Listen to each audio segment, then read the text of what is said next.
From the St. Louis Public Radio newsroom, this is The Gateway. It's Wednesday, December 11th. I'm Abby Larico.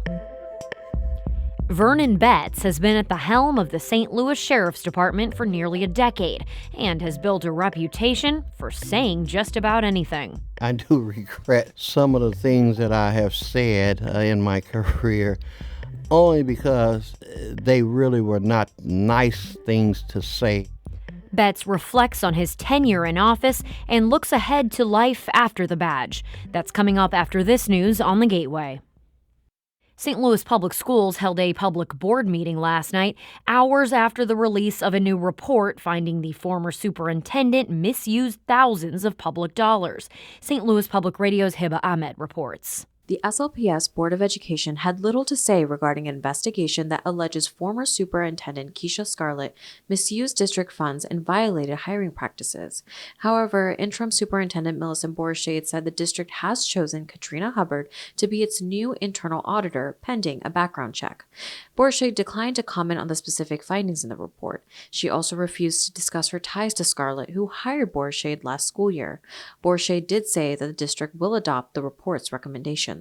Scarlett served as superintendent for about a year and was placed on leave over the summer after the board discovered discrepancies in her hiring practices. Scarlett has denied any wrongdoing. I'm Hiba Ahmed, St. Louis Public Radio. And St. Louis Public Radio obtained records revealing more than $140,000 worth of charges made to a district credit card in Scarlett's name. Charges on her card and another connected to her office included thousands in DoorDash food orders, Amazon and Bath & Body Works purchases, and more. Again, this comes in the wake of the report released Tuesday by St. Louis Public Schools showing Scarlett misused district funds and violated hiring protocols leading to her termination. According to that 55-page report, Scarlett violated several district policies around expenditures, hiring, and authorizing unapproved administrative pay.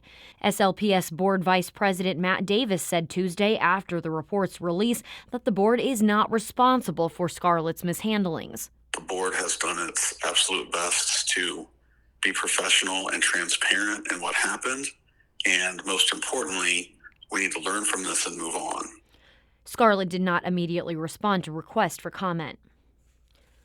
Long-awaited plans to revitalize the historic Elliott Elementary School in St. Louis's Fairground neighborhood will begin soon. St. Louis Public Radio's Lucretia Wembley has more. The long-vacant elementary school in North St. Louis will soon become a wellness center where issues like addiction and mental health are addressed.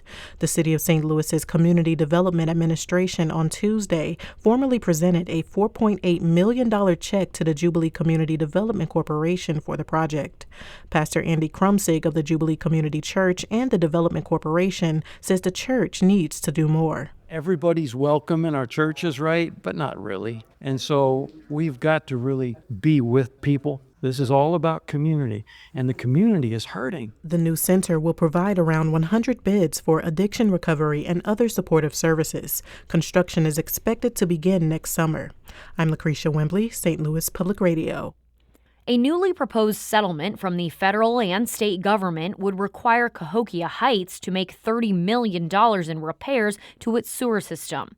The U.S. Environmental Protection Agency, the Department of Justice, and the state of Illinois released the proposal Tuesday. It says the Metro East City failed to maintain its sewers in violation of the Clean Water Act.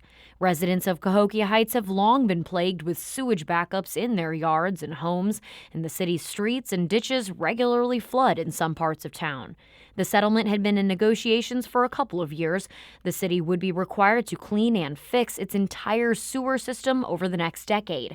Some of the work has already started. The proposed consent decree is subject to 60 days of public comment before a federal judge in southern Illinois will finalize it. President-elect Donald Trump picked an attorney with extensive Missouri ties to be the chief of staff for the Office of Management and Budget. Trump appointed Ed Martin to the agency responsible for shaping executive branch offices in the president's vision. He previously served as chairman of the Missouri Republican Party and ran unsuccessfully for Attorney General and Congress. Most recently, Martin has served as president at Phyllis Schlafly's Eagles, one of the successors to the late conservative activists' Eagle Forum. Trump has appointed several Missouri political figures to key posts, including former Congressman Billy Long to lead the Internal Revenue Service.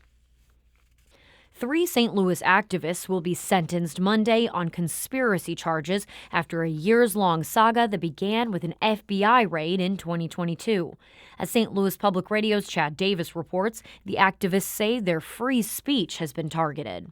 The Uhuru Three includes activists Omali Yeshitela, Penny Joanne Hess, and Jesse Neville, who have ties to the African People's Socialist Party and Uhuru Solidarity Movement. They were indicted last year for acting as illegal agents of the Russian government. A jury acquitted them of that charge, but stuck with conspiracy.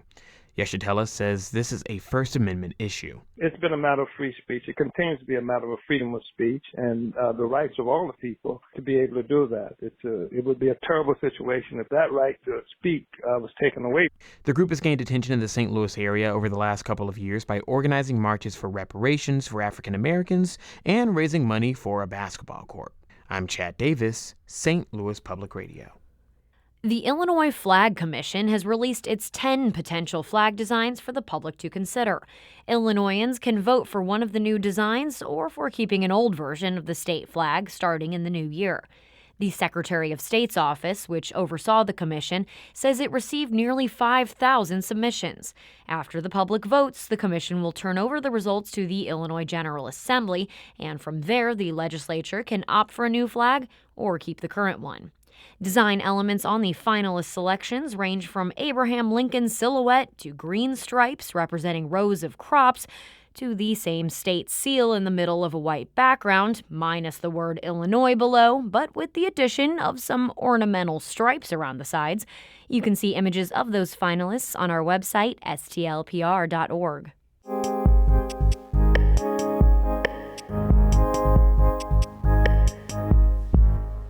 Vernon Betts has been at the helm of the St. Louis Sheriff's Office for nearly a decade, but he will depart at the end of the year after losing a contentious Democratic primary to former Deputy Alfred Montgomery.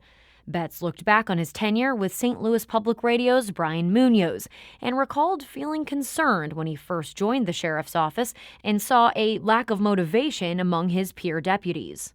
I come there from corporate life, so I saw a big difference in how they operated and the lack of efficiency at the sheriff department. And I said, oh, this place needs to be revamped. So I was motivated to stay there and try to make the sheriff department a better place. I'm really, really proud of having trained a lot of those guys, ladies and gentlemen, who were with the sheriff department, who have gone other places. They've gone because they've been able to get the top level training. Before I got there, a St. Louis sheriff deputy had never been post certified, which is the highest level of training that you can get in law enforcement. As you transition out of office, what advice would you give Sheriff-elect Montgomery? Calm down. Let the people do their job, and they're going to make you proud. And that's what they've done for me. What do you think Alfred should prioritize as he takes over the role? He should prioritize just making sure that he has the people that he needs to get the job done. And that's going to be one of his biggest issues right off the bat, because we are so short-staffed and we don't have all the manpower. And maybe he can build a better relationship with the judges, and they can help give a little more support in helping him get the number of people he needs. You seem to be someone who doesn't hesitate to say what you're thinking. Do you regret anything you've said during your career? I do regret some of the things that I have said in my career, only because they really were not nice things to say. And, I'm not the best person in the world, but I'm not the meanest person either. And you always want people to think highly of you. And I think that's what has hurt me a little bit. My opponents have been able to capture me in one of those moments where I wasn't being as nice as I should have been, and I've said some things. But what bothers me about that whole scenario is that the people will, right off the bat, start pointing fingers and blaming you, and don't ask you, well, what motivated you to go off the deep end? What do you hope your legacy will be in the sheriff's office, and how do you want to be remembered by the people of St. Louis? I just want the people to know that Vernon Betts did the best that he could do with what he had to work with I did my best, and I'm still here to help anybody that wants my help, old or young, rich or poor, it doesn't matter. I want people to be able to say, hey, when I came across the path of Vernon Betts helped me out. I want people to say, well, may not have been the nicest person all the time, but he made a difference. Do you see yourself continuing to be involved in public service or politics in some form? Well, I would like to. The wife wants me to come home and rock the grandbabies and have fun and travel. But, I'd like to keep my eyes on what's going on politically. If in my neighborhood we can't come up with a good alderman, I wouldn't mind running for alderman of my neighborhood. Now, to be honest with the citizens of St. Louis, if I had won the sheriff's race this time, I had already made plans that I was going to run for mayor. I'm not happy with that particular office. I'm going to keep my eyes on that. If I have to do something like that in order to help the city of St. Louis become a better city, I'll run for office. And if I win, I win. If I don't, I don't. But I'll do my best if I can. That was outgoing St. Louis Sheriff Vernon Betts speaking with St. Louis Public Radio's Brian Munoz. That conversation was edited by our Jessica Rogan. An extended version of it can be found at STLPR.org.